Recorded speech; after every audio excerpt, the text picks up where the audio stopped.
In today's video, we take you through our step-by-step process of cleaning and restoring a beautiful Coach Poppy multicolor embroidered shoulder bag. The minute we saw this bag, we knew we could take her from preloved to reloved with some TLC. When we got her, she was a mess. She had what we think were coffee stains all over her exterior, and her interior had a bunch of food, chocolate, and ink stains. No wonder why no one had claimed her. She was gross. Why do people treat their luxury bags this way? Inquiring minds want to know. Anyway, we're super excited to give her a much-deserved spa day. Today we're sharing how we brought her back to life. We'll have everything we used in the process linked in the description box below. Oh, and something kind of strange happened during the filming of this restoration, so stay tuned until the end to find out. Sound off in the comments if you think you know what happened.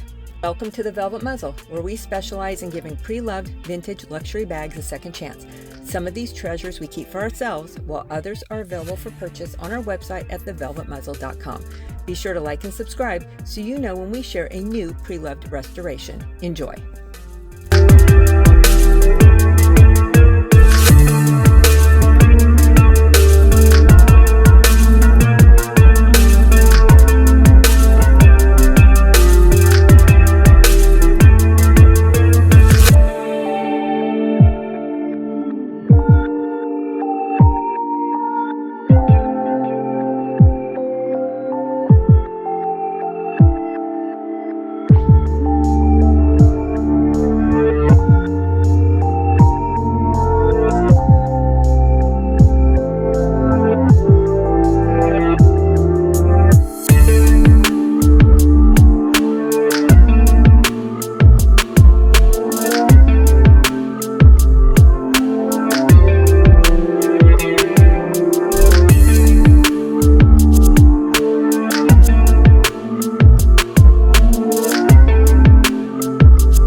my God, that hit the house.